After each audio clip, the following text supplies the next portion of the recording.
이스라엘의 건국이 선포되고 많은 분쟁 속에서 6년이 흐른 1954년 예수님이 십자가형을 받은 칼바리와 부활하신 예수님의 무덤이 있는 성묘 성당에 인접해 있는 콥트 총대주교 교회의 성 안토니오 콥트 학교에서 일어난 사건입니다.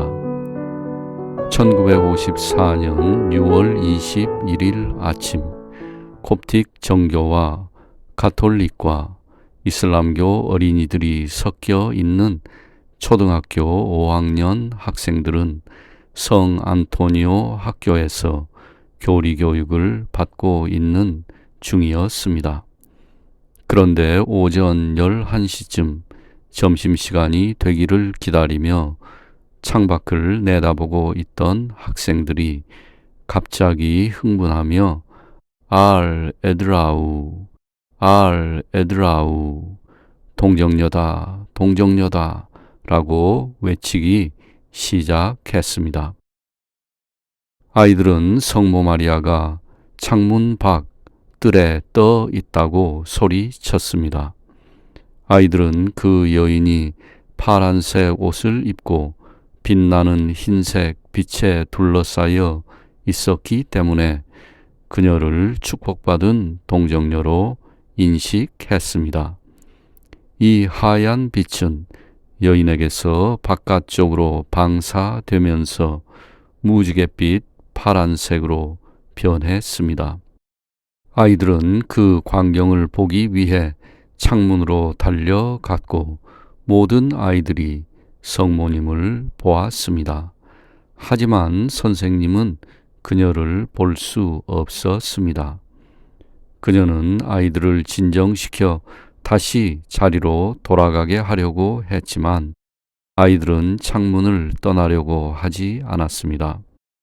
하는 수 없이 선생님은 학교의 남자 직원에게 도움을 요청했고 그는 아이들이 뜰로 나가지 못하도록 문을 잠갔습니다. 하지만 곧 다시 소란스러워졌습니다. 이번에는 실제로 성모님께서 그들의 교실에 나타나셨습니다. 파란 색조의 흰 빛에 둘러싸인 동정녀의 모습은 아이들이 그녀를 통과해서 볼 수 있을 정도로 투명해 보였습니다. 아이들은 신이 나서 희열에 넘쳤습니다. 그러나 어른들은 아무것도 볼 수 없어 당황해 했습니다. 하지만 그때 축복받은 마리아의 광채가 점점 더 강렬해지면서 어른들도 그녀의 모습의 윤곽을 희미한 빛으로 알아볼 수 있게 되었고 이제 그들은 아이들이 상상하는 것이 아니라는 것을 알았는데 그러자 성모님은 사라지셨습니다. 이 초자연적인 사건에 대한 소식은 불처럼 퍼져 나갔습니다. 수백 명의 호기심 많은 사람들이 발현이 일어났던 교실을 찾아왔고 학교는 그날 수업을 중단해야 했습니다. 결국 이 교실은 성모님의 드레스 색깔에 맞추어 파란색으로 칠해졌고 성모 마리아가 나타났던 곳에는 성모님의 성상이 놓여졌습니다. 그리고 일주일 후인 1954년 6월 28일 학교가 속해 있는 콥트 총대주교 교회의 저녁 기도에는 그리스도 교인들과 이슬람 교인을 포함해 300명 이상이 참석했습니다. 본당 신부는 터프하고 강하며 비상식적인 것은 믿지 않는 사람이었는데 집회 도중 깜짝 놀라는 고함 소리와 함께 전체 회중이 무언가를 바라보고 있었습니다. 사제는 고개를 들었고 그와 전체 신자들은 그들의 머리 위로 또 그들 사이로 움직이는 동정녀의 모습을 분명하게 보았습니다. 그리고 이번에는 성모님의 모습이 사람들의 눈에 이전보다 더 확실히 보였습니다.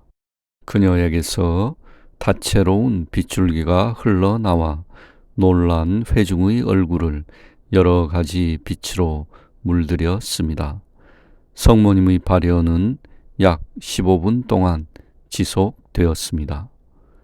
그런 후 성모님의 거룩한 모습은 청백색 후광을 남기고 천천히 사라졌습니다.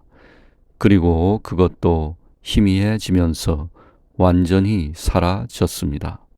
참고로 1954년에는 영국이 수에즈 운하를 이집트에게 넘겨주기로 합의한 이후 이스라엘과 이집트 사이의 긴장이 고조되고 있었습니다. 이스라엘이 독립한 지 6년이 지났지만 난민 문제를 해결하거나 평화를 향해 나아가지 아니하고 갈등으로 치닫는 상황 속에 예수님이 십자가에서 돌아가신 갈바리 언덕과 예수님의 무덤 바로 지근에서 이집트의 성인 안토니오의 이름을 딴 성 안토니오 콥트 학교에서 성모님이 발현하신 것입니다.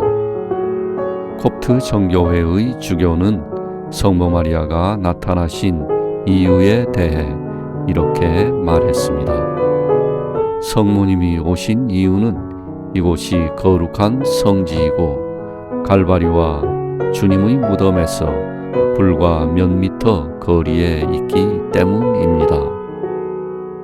하지만 이와 같은 성모님의 발현에도 불구하고 이스라엘과 아랍 사이의 갈등은 고조되고 격화되어서 현재까지 계속되고 있습니다.